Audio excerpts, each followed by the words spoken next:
இன்றே டவுன்லோட் செய்து உங்கள் ஃபேவரட் ஷோக்களை என்ஜாய் பண்ணுங்க. அவன் ஒத்த கால்ல நின்னா கூட நம்ம ரேவதிக்கும் மருதுக்கும் நடக்கிற நலங்கு ஃபங்க்ஷனுக்கு வரவும் முடியாது. இதெல்லாம் உன்னாலதான் சந்திரா. சரி சரி, நான் மத்த வேலையெல்லாம் பார்க்கலாம்.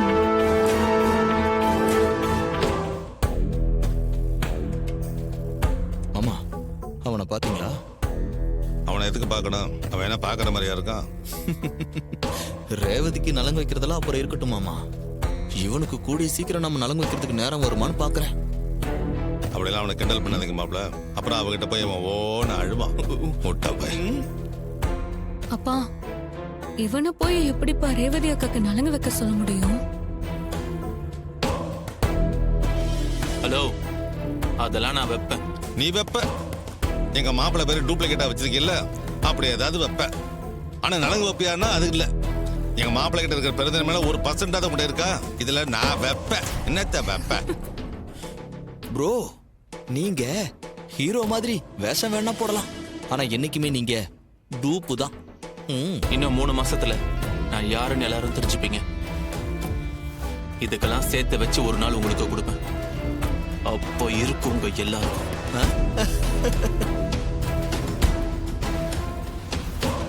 இரு வரேன்.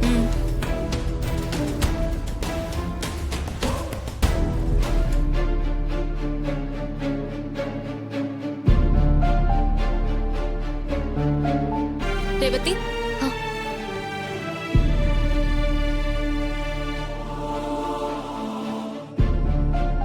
என்ன ரேவதி, ரெடியாகாம உட்கார்ந்துருக்கிறத பார்த்தா இப்ப நடக்கிற ஃபங்க்ஷன்ல உனக்கு இஷ்டம் இல்ல போல இருக்கு. நீ நினைக்கிற மாதிரிலாம் எதுவும் இல்லக்கா. கொஞ்ச நேரம் அமைதியா இருக்கணும்னு தோணுச்சு, அவ்வளவுதான். உன்னையே நீ ஏமாத்திக்காத ரேவதி, அப்புறம் உனக்கு தான் கஷ்டம். ஏய் சாரி டி, ஏதோ மனசுல சொல்லணும்னு தோணுச்சு. சரி நீ ரெடி ஆகு, நான் வரேன்.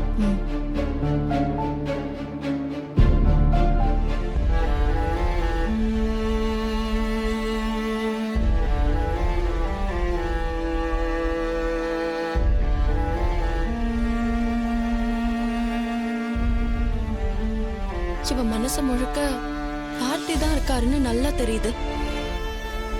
ஆனா வெளியே சொல்லாம மனசு இப்படி இறுக்கி வச்சிருக்காளே. இருக்கட்டும், மனசு ஒரு நாள் தன்னால உடையும் ரேவதி.